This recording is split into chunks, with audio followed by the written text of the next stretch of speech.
Joining us today is Micah Dank. Micah has had a lifelong love for writing. He attended college in New York.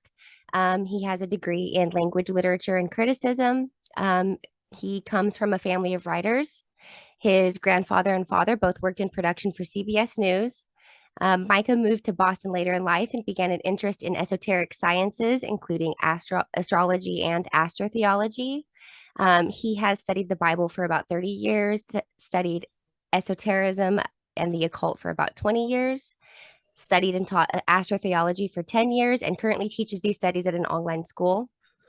So this all being said is quite prevalent in all of his work and presentations, including his book series Into the Rabbit Hole, which I will have him talk more about. So welcome, Micah. Thanks for having me. Thanks for reaching out too. You're welcome. I had seen you on another podcast, and I just thought that a lot of the things that you say are really, or a lot of the things in your presentations are just really thought provoking, and a lot of dots can be connected through all the information, right? Yeah, I would hope so. If that's what I'm trying to do. Yes. Yeah. So go ahead and start out with telling us a little bit about your book series. So my book series is how do I put it? So I saw a lot of writers. There's people that talk about astrotheology and astrology, right? There's people that talk about it, but there's not so many that do it in the way that I do. What I did is I wrote a book series. They're like Dan Brown, Da Vinci Code type thrillers, where the characters discover a whole bunch of information of esoteric sciences. I'm just going to read the list of the esoteric sciences that I talk about in my book series. Gematria, etymology, numerology, astronomy, astrology, astrotheology, out-of-body experiences, the Akashic records, symbology, remote viewing, religious secrets, capstones of the pyramids, mystery school channelers, near-death experiences, DMT monitoring, lucid dreaming, acoustic levitation, physics and quantum physics, psychotherapy, psychology, spiritual guides and shared dreaming, and crystal technology. Conspiracies that not many people know about, corruption and secret societies. So that's basically what my book series is about. The series is called Into the Rabbit Hole, and it's been doing pretty well. I actually have a publicist, and we turned the first half of the first book into a pilot episode. So we're pitching that to a bunch of streaming platforms, and that's basically where I'm at with that right now. That's amazing. Um, I like how you've kind of how you mentioned that you've kind of like meshed it into like a little bit of a thriller series just to kind of um make it a little bit more relatable, I guess. Well, when you I've studied writing my whole life. I have an English degree, and I've studied Mhm. writing my whole life. And when you look at things like 1984 or Animal Farm or Brave New World or 20,000 Leagues Under the Sea, things of that nature, when you look into all that kind of stuff, um, you realize that the best people, the writers who stick around, who people still talk about, wrote truth in fiction. So that's what I decided to do. I decided to do that instead of a nonfiction book, because when you nonfiction book, you kind of pigeonhole your audience into people who may be into this kind of sciences and this stuff. But at the end of the day, it's not going to go much further than that. But when you write a fiction series, suddenly people are reading it and they're getting red pilled and they don't even know about it. Yeah, absolutely. Um, so I guess moving on, the the basis of what I had you come on for today is, I mean, I know that you have a lot of knowledge on a bunch of different topics, but I wanted to kind of get into the concept of astrotheology a little bit. So can you give us your take in the definition of astrotheology? I know that I've watched some of Jordan Maxwell's content, and I kind of researched into it a little bit. And so the generic definition that I have is the mythology behind the zodiac. Does that kind of Exactly what it is. resonate? It's exactly what it is. And Jordan and I became very close towards the end of his life. He got to know my work. He thought it was amazing. He called it sensational. We would talk. Yeah, he liked the spin the way that I do it. I've been told from a lot of people that I take something that's infinitely complex and I make it simple enough for people who are literally have no idea what it is to actually follow along and understand it. I don't know if you find that to be the case because you've already been Mhm. pre-exposed to it, but I've been told that I'm very good at simplifying things. Yeah. I went through a lot of your videos this week and on your YouTube channel, which I will have all the links to your content and stuff in the description. But I went through a lot of your videos this week, and the more that you watch it, the more that things really start to make sense. Mhm. And what I really like is I like how at the beginning of your videos you start with the same um explanation of the signs each time. So and you even mention before you start what the content is about. Yes, we're gonna go over the 12 signs again, but it's just so that you guys know what we're talking about. Right. Um, so I'm sure Well, that that's just basically in case someone's new and just picks a random video to start watching. You know, I want you to be able to watch, pick any video on my YouTube and be able to start from there. You know, and that's why I go over the 12 signs because without the cipher that I came up with, without that information, you're not going to be able to follow, or it's not going to make sense. You have to yeah, really hear it pre-explained. Yeah. yeah. So we're gonna get into that.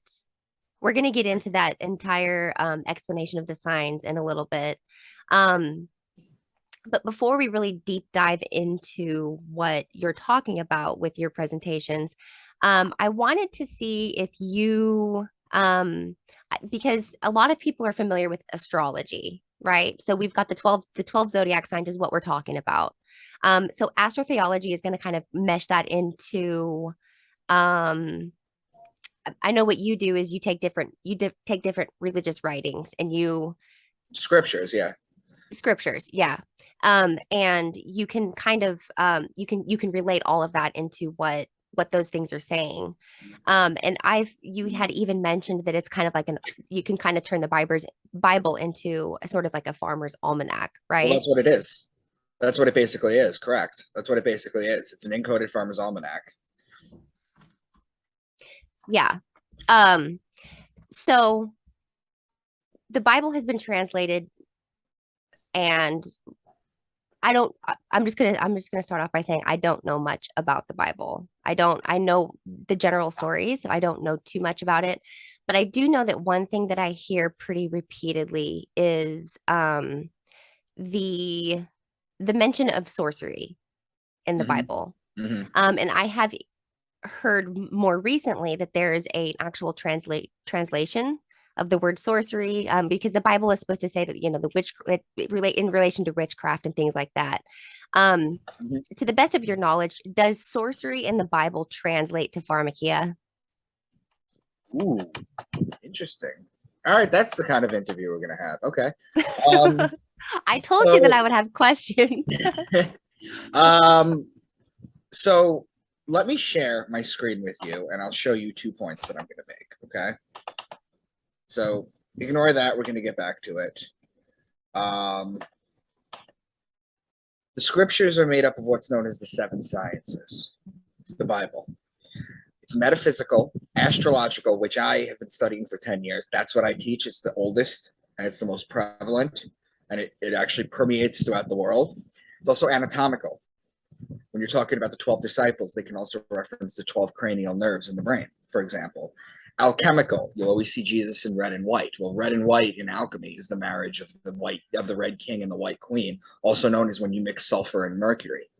Okay. Spiritual, esoteric, and mythology. The Bible happens to not be literal, historical, reality, or original. It's none of those things.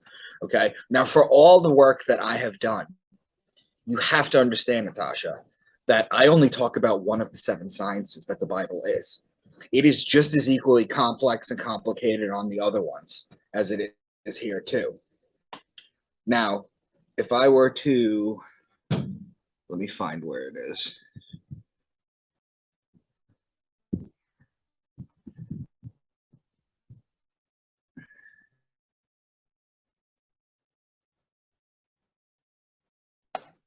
When you talk about the stuff that I've done, okay, these are the books that I've decoded with astrotheology.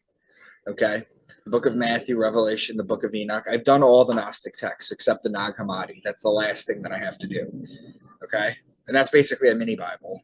So between going through once a week a new book in the Bible and the Nag Hammadi, I'm going to be busy for the next 2 years. But the interesting thing, Natasha, is it's not just the Bible and the Gnostic texts or anything related to Jesus. It's also in the Emerald Tablets of Thoth, which some accounts put it at 36,000 years old. It's also in the Enuma Elish. That's Babylonian. It's also in the Epic of Gilgamesh. That's the Code of Hammurabi. Okay, I'm sorry. It's also the Epic of Gilgamesh. That's Sumerian. It's also in the Code of Hammurabi. It's also in the Quran. It's also in the Egyptian Book of the Dead. This is the language that it was used to talk to for everything. So when you're talking about is it pharmakia, it can be. It can be, but it's not always. Mostly it's just spiritual. Now, if I could just find, here's the Roman Catholic Catechism. I believe this is what you were just talking about. All forms of divination are to be rejected, recourse to Satan or demons, conjuring up the dead or other practices falsely supposed to unveil the future. Consulting horoscopes, astrology, there it is, astrology, palm reading, interpretations of omens and lots, the phenomena of clairvoyance, and recourse to mediums all conceal a desire for power over time, history, and in the last analysis, other human beings, as well as a wish to conciliate hidden powers. They contradict the honor, respect, and loving fear that we owe to God alone. Now, if you Yes, go this to the is next, exactly what I'm talking about. yes, now it's important too, because if you go to the next slide, this is Abu Dawood. It is suggested that the Prophet Muhammad stated, whoever seeks knowledge from the stars is seeking one of the branches of witchcraft, out of which is inherently forbidden in Islam. So I ask, I'm not making a case against Catholicism or Islam with this, but is it possible? Could it be possible that the people high up in the church and some imams might know all these codes that I'm talking about? I'm just some dude from Long Island who's figured some stuff out, who's figured a lot of stuff out, actually. And the truth is that is it possible? Yeah, I think it's possible. I think people know. I mean, in the Vatican, you have the La Pepia del Bibiana. Okay, and I just butchered that, but it's the papal bath. Okay, it's where the Pope bathes. In that room, there's artwork surrounding him, and it's the zodiac. And so they know this stuff at the top. They do. Yeah. And so another thing that I found interesting was your take on the Book of Enoch, because it's a little bit more openly and it's kind of more blatantly describes the mentioning of it doesn't it's a little bit more opening mentioning of astrotheology in it. Yes, And so it's you hypothesize that possibly that's why they would have removed it. correct, and I'm convinced that's why. Now it's still in the Ethiopian Bible, okay, but in our Bible, it's not one of the 66 books of the Bible.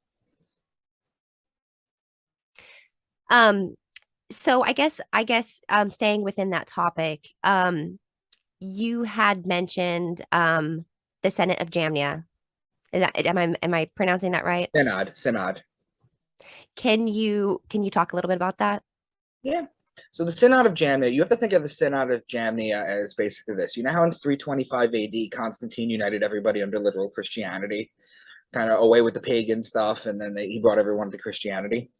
Well, 225 years before that, in 100 AD, there was a synod called the Synod of Jamnia.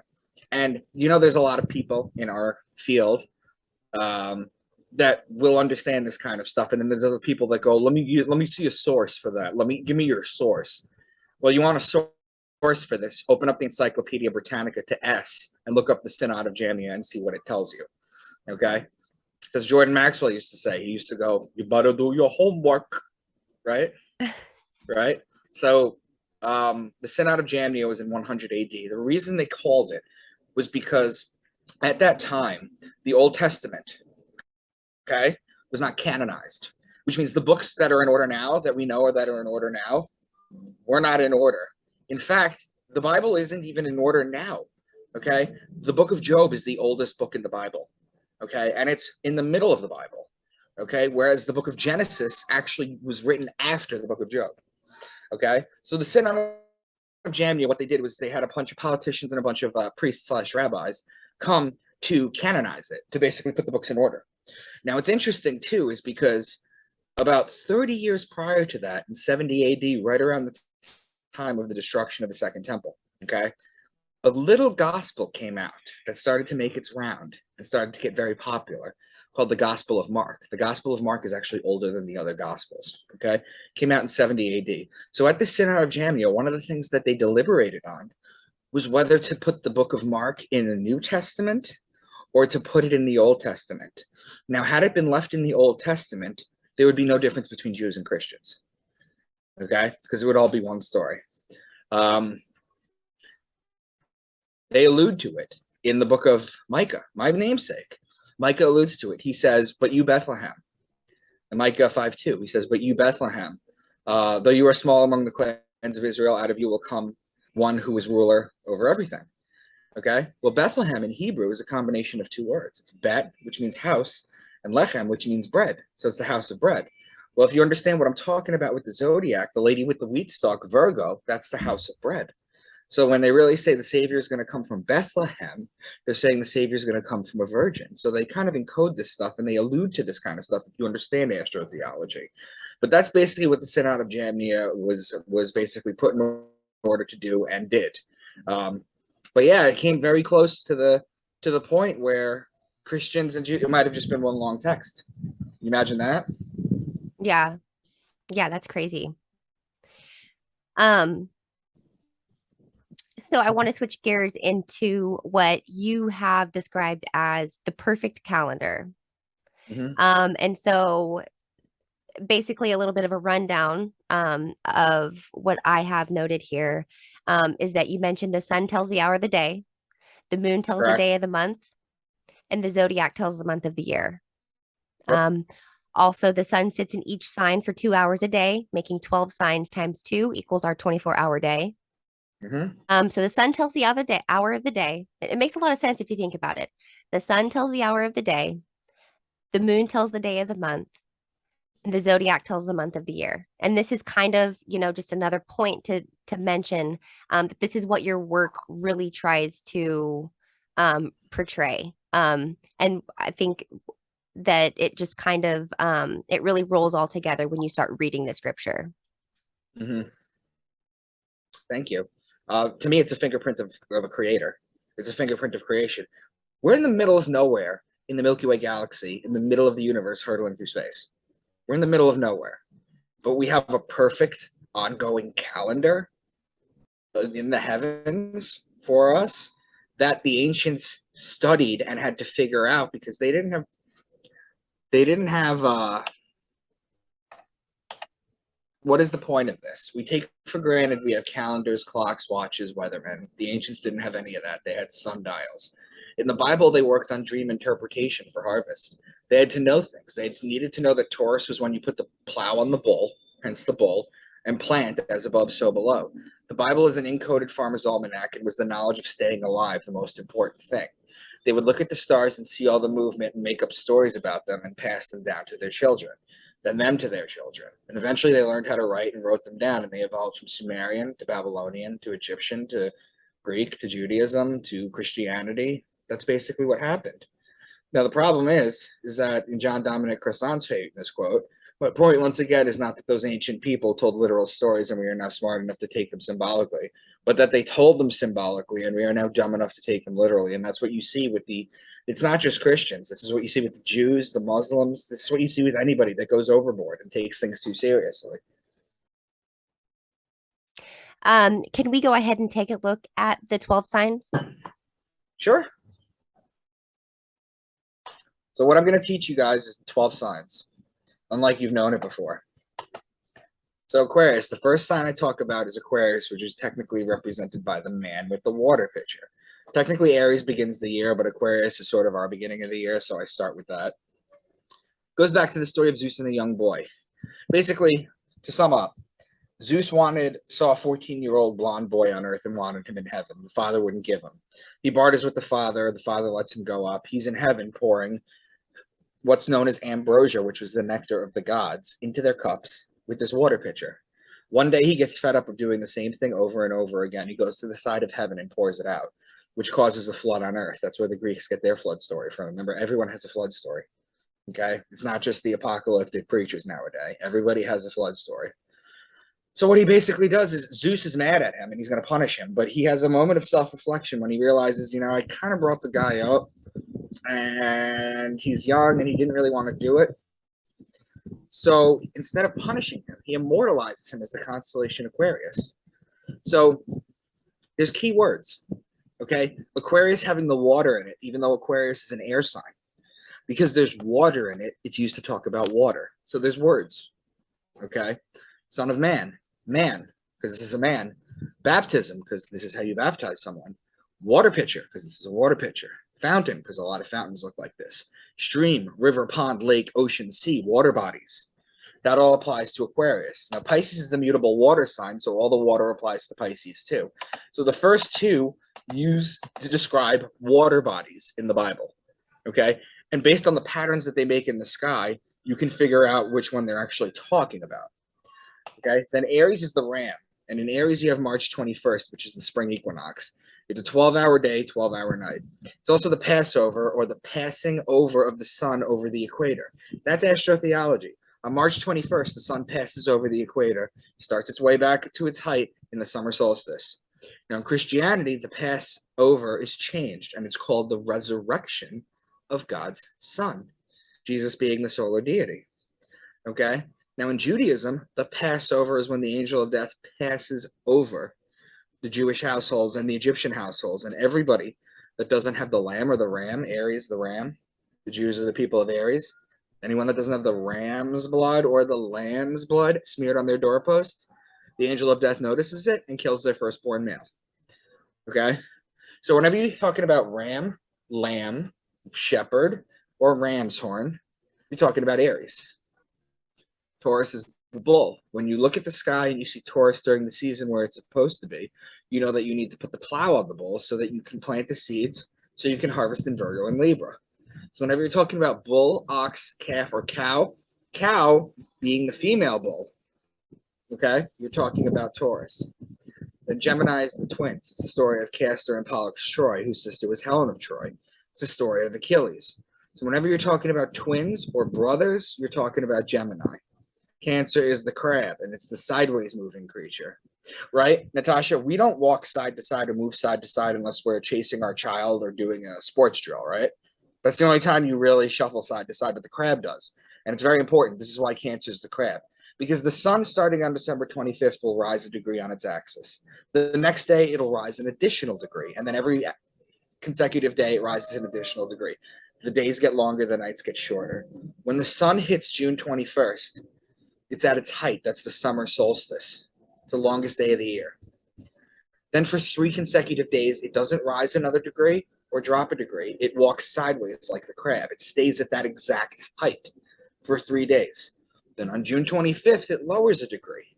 And then June 26th, it lowers an additional degree, and it keeps doing that. Now the days are getting shorter, and the nights are getting longer.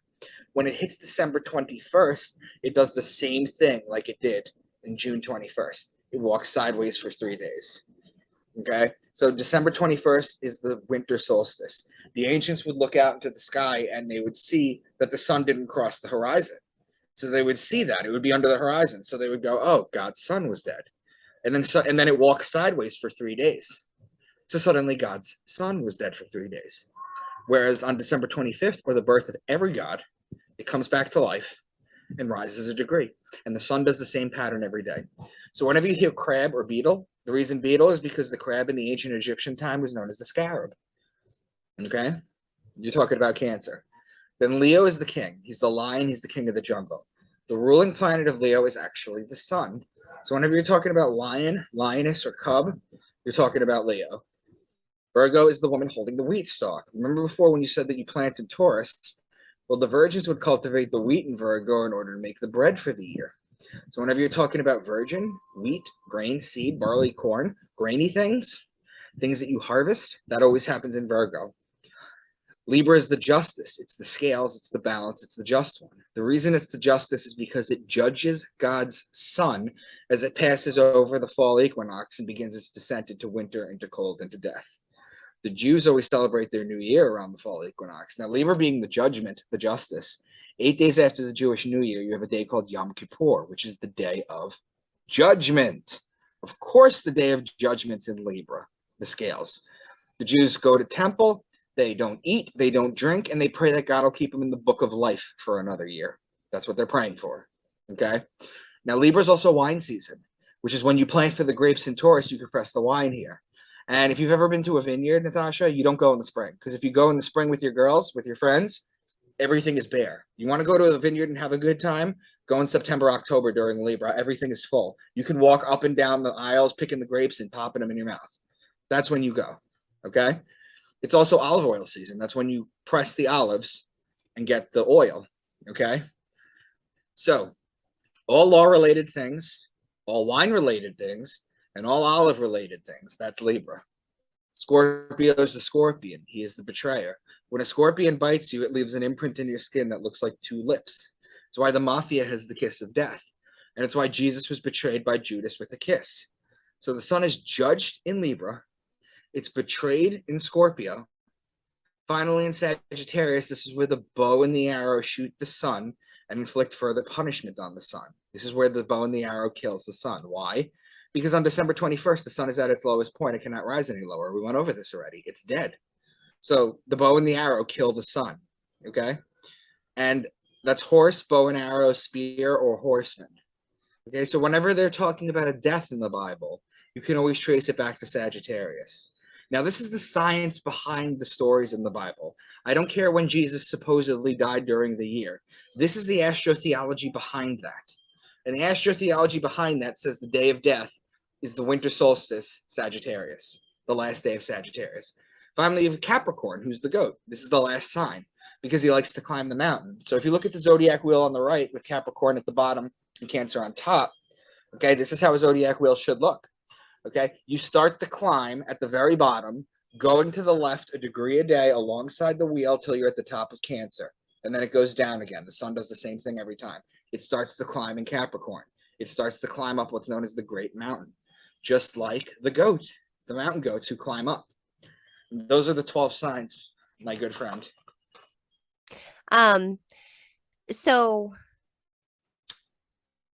I think when you are keeping these signs in mind, and then also trying to make a correlation with to them in scripture, it's important to realize or notice the coincidence in repetitiveness of mentioning the same zodiac and the same animals over and over when Right. there's a bunch of literally millions of different animals that they could be referencing. Correct. But they do happen to only mention these certain animals Correct. over and over again. And then also you can see the pattern within the scriptures or writings to how they're connected signs or opposing signs as well. Correct. So just to elaborate on that, Natasha, I don't mean to Mhm. interrupt. Not only are we talking about this, like remember what I just told you about the sign. So if I'm talking about Gemini, those are the twins. If I'm talking about brothers or twins, and then another passage might say, I don't know, Libra, the scales or wine, right? Those don't connect at all. But what you'll find is a lot of these passages will talk about, let's say, the lamb and then the wine. Okay, Aries to Libra, those are opposing signs. Aries, Taurus. So whenever you're talking about having a sheep and a calf slaughtered, that's Aries and Taurus. Whenever you're talking about Pisces, the two fish, Jesus feeds the masses with two fish. That connects to Aries too. You see connecting signs and opposing signs. It makes a very distinct pattern in the zodiac. So not only is it in the zodiac, but they make patterns in the zodiac. And just for the audience references, when we say opposing and connecting, we're talking about this wheel over here on the screen, Correct. to where you can see that this the zodiac wheel isn't random. It's always in this order. And Correct. so when you're reading through the scriptures, you can see how when they're talking, they're either talking about one that's directly across from it, or right beside it. Do you have a couple scriptures that we could look at, for example? Sure. Let's do some fun ones. How do you think? What do you think about that?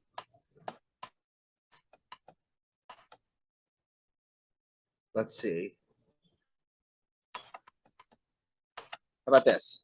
Revelation, the book that everyone's terrified about. Revelation 4:7. The first living creature was like a lion. The second was like an ox. The third had a face like a man. The fourth was like a flying eagle. The first living creature was like a lion. That's Leo. The second was like an ox. That's Taurus. The third had a face like a man. That's Aquarius, the man. The fourth was like a flying eagle. In astrology, the Scorpio scorpion is the belly crawling creature, the lowest form of life on Earth. Its evolved form, also called the ascendant, is the eagle. So the eagle becomes Scorpio. So Leo, Taurus, Aquarius, and Scorpio are the 4 fixed signs of the zodiac. You have things called fixed signs, mutable signs, cardinal signs.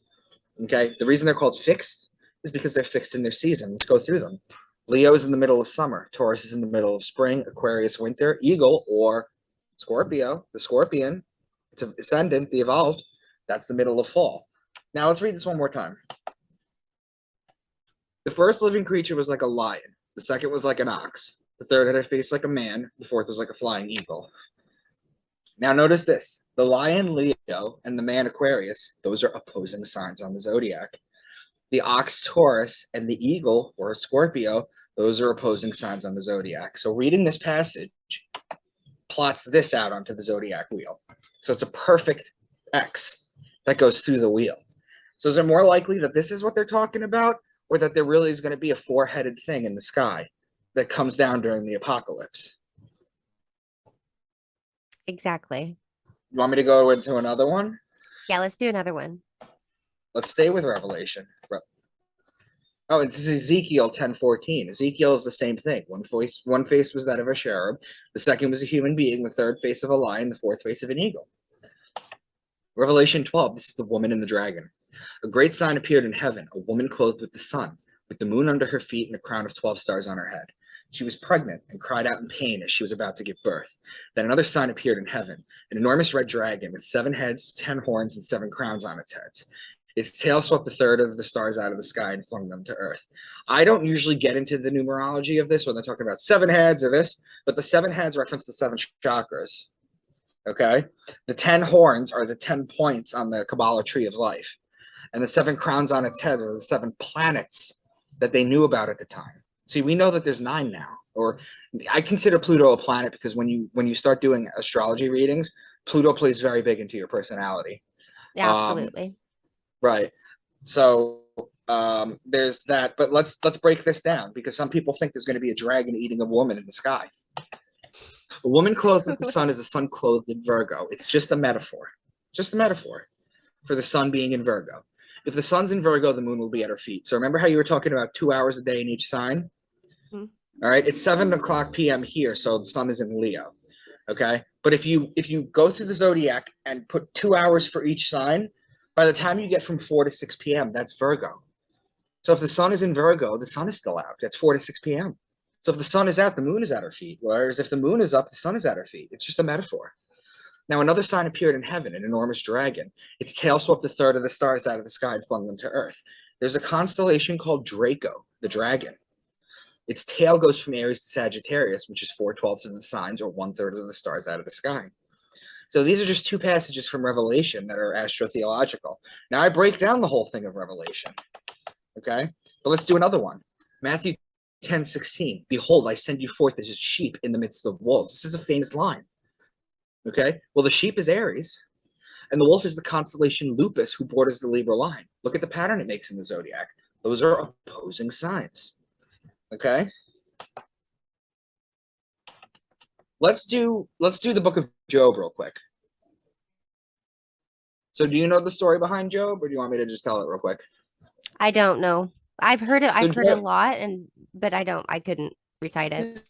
Job was a righteous man who had everything. He had land, money, family, a wife, animals.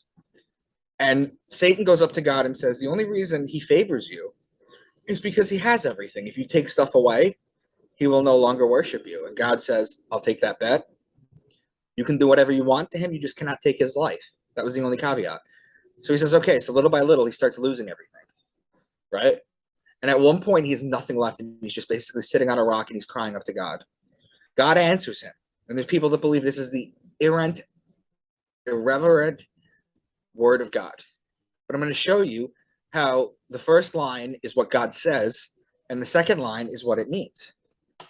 Job 38:32. Can you leave forth the Mazzaroth? The Mazzaroth literally means the zodiac. That's a translation. Mazzaroth over time becomes Mazalot, which survives in Judaism today as Mazel Tov, which is good fortune from the stars. Okay? The first thing he says is, do you know your zodiac? Then what's the Lord's challenge to Job? He says, can you bind the chains of the Pleiades? Can you loosen Orion's belt? Those are obvious celestial metaphors, right?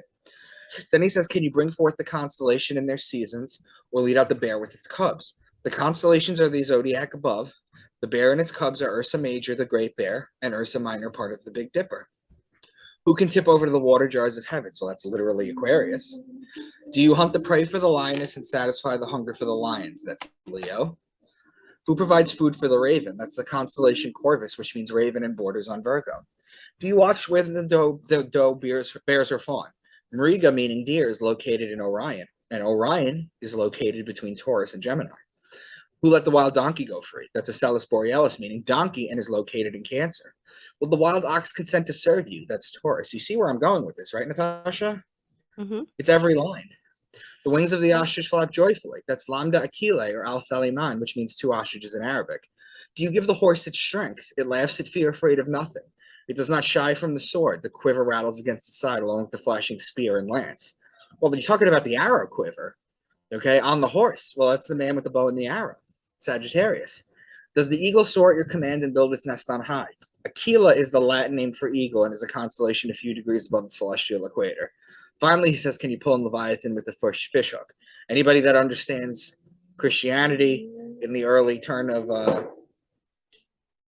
Common Era, okay, knows that there were competing fish gods at the time. You had Dagonism, you had Mithraism. The Pope's mitre, in fact, his hat, if you take it off and put it to the side, it looks like a fish head because that goes back to Dagon worship, okay? So, can you pull in Leviathan? Leviathan was a fish god. Well, that's Pisces. Okay, so far we've done Revelation and we've done Job, you know, and I can just go into, let's just pick one from Psalms. He gives to the beast its food and to the young ravens which cry. He does not delight in the strength of the horse. He does not take pleasure in the legs of the man. He makes peace in your borders. He satisfies you with the finest of the wheat. He gives snow like wool. The ravens are the constellation Corvus, the horse is Sagittarius, the man is Aquarius, the wheat is Virgo, and the wool from the sheep are Aries. I can literally do this to any biblical text, any outside the Bible, Gnostic text, or any of the pre-texts that I talk to you that aren't even related to the Bible. It's a code that's in all of them. And it's the lifeblood of it. And I think so now that the audience is familiar with what we're talking about by seeing it, mentioning again the reference to the Farmer's Almanac metaphor. And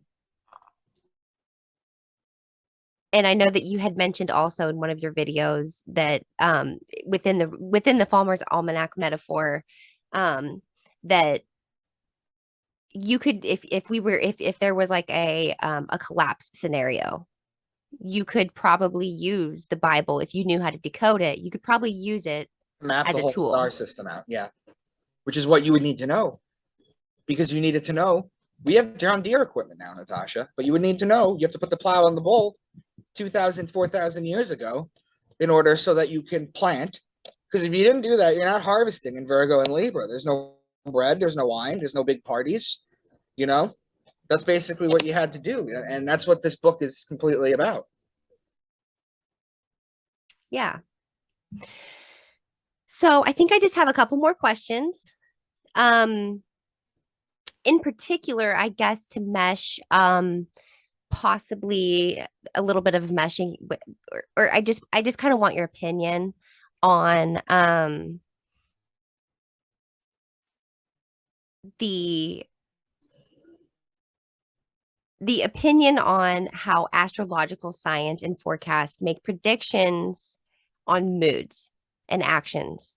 Like, for example, that the moon kind of sometimes people think that when the moon's out, it makes people feel kind of crazy. Do you have any opinions on that? So on that specific one, yes, when the moon is out and there's a full moon, the ancient Italians knew that you were only able to move wine from one container to another during a full white moon. Okay, because it does play a part of it. If you're asking about chart readings and astrology of that, I have an astrologer that do that. Believe it or not, just because you're good at astrotheology does not mean you understand astrology, and vice versa. Some people know both for sure. But I have an astrologer for all that because my work is simply just decoding ancient texts with astrology and understanding the zodiac in that way. Um, do you have a take on what a lot of people have been calling a so-called new age or the age of Aquarius? I do.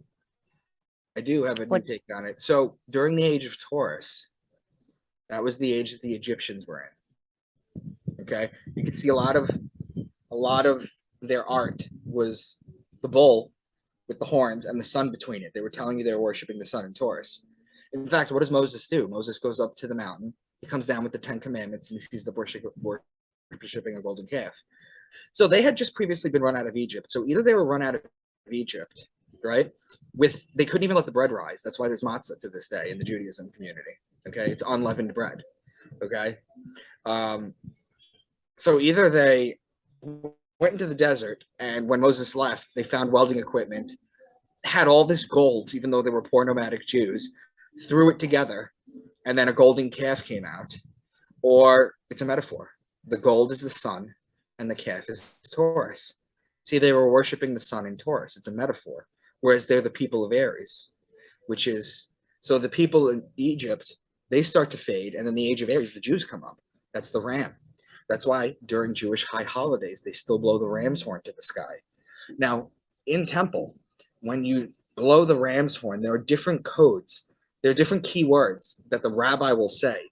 And based on what word he says, it's like, think about it as like Morse code, like things like that. Depending on the word he uses, you're supposed to follow a specific set of codes for blowing the ram's horn. But the ram's horn, that's Aries worship. Now the Jews start to fade in numbers after Aries, and Pisces comes up. That's the age of the fish gods. Pisces, the two fish. That's why Jesus feeds the masses with two fish.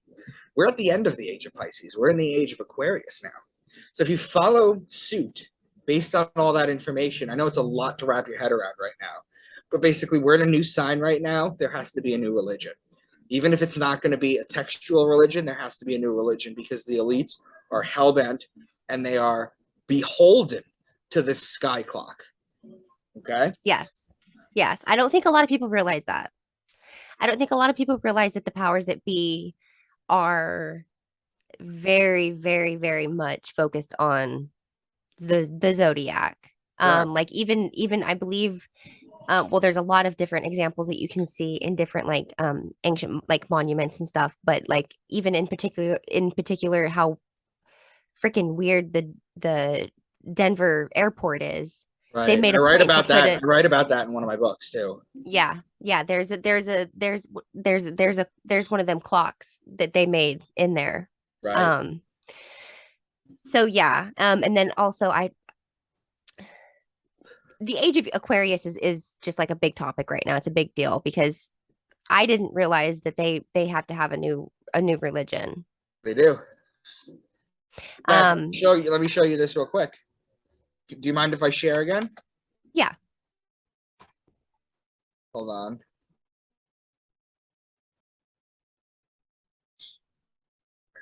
Right here. So this is everything I just told you about. Okay. One World Religion headquarters set to open next year, back to Jerusalem.com.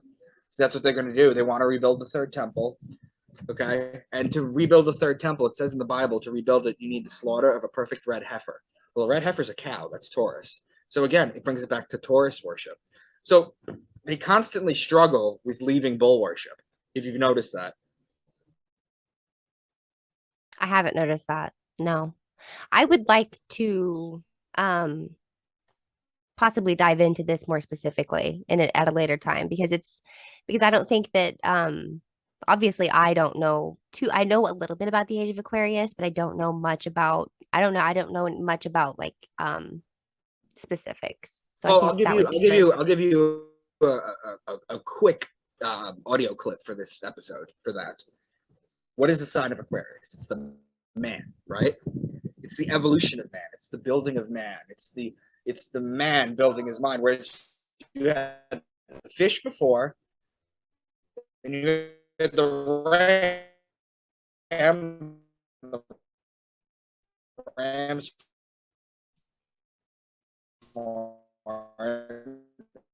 and then you had the bull worship. Okay, so now you're in the age of Aquarius. We're going to grow spiritually during the age of Aquarius. However, the elites are also making their last stand. Okay, that's why you see them ramping everything up. Okay, because they're making their last stand. They know it can't last. Okay, and even the Bible says at the end, good wins out. So it will win out. But you see, it's the evolution of man too. So the religion of man this time is going to be the merging with machines.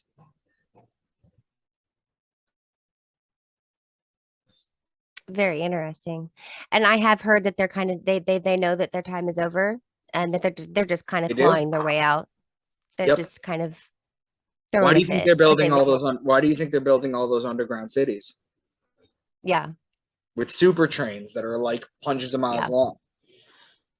They know this. yeah, yeah. I'm looking forward to it. I think it's going to be great. Yeah, I really think that I think there's a lot of unfortunate things that might happen, of but I do course. think that at the end, I think it's a bridge that we have to cross, Well, and if I you want to think make an that omelet, if you make an omelet, you have to break a few eggs. yeah, The thing about it is, um, it's going to be a good thing because I write about this in my first book. I say that we are the only people, not your children, but us, you know, in not going to say our age, but people like us around our age. We've seen the change of a century, a millennia, and a zodiac sign. And that will never happen and has never happened before. The numbers don't it's the coincide. generation of Pluto. Am I correct?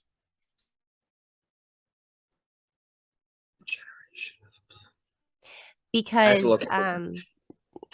well, Pluto takes a whole generation to make one rotation. Pluto takes 246 years, I believe. You talking about it spinning, or are you talking about I it don't. revolving around the sun? I'm not sure, but I know that I have a natal chart that I've pulled, and it mentions a lot about Pluto, and it mentions a lot about this generation specifically. Um, it's like a generational type turn. Like so, like all the characteristics that come with Pluto are kind of coming with this entire generation, and it was just kind of like meant to be that way. So I'm not sure if it means like a rotation, or I'm not Right. sure, but I'll have to look at it. That's Okay. interesting to talk about. Yeah. Super. I love Pluto. It's like my favorite. It's my favorite planet. It's my favorite. Okay. I think that that's good. Um, I really appreciate you coming on. I'm gonna put all of your stuff in the description.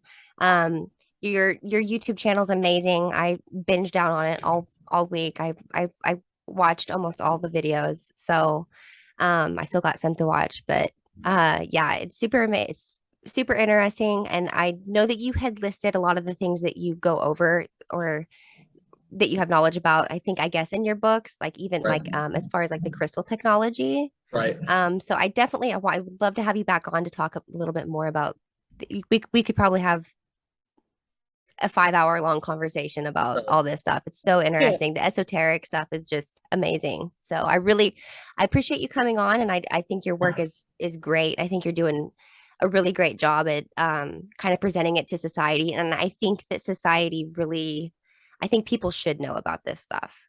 It's important. I do what I do. If Yeah. anybody's interested in finding me on social media, I'm on Twitter at real Mr. Dank, spell out Mr. I'm also on Facebook and Instagram at Micah Dank. So just reach out to me. I also sell signed copies of the book, so you can get them on Amazon. But I would say just start with the first one. Just start with the first book, and See if you're not captivated by the story. Absolutely. Well, thank you for so much for coming on, and I will talk to you a little bit later. Thank you for having me.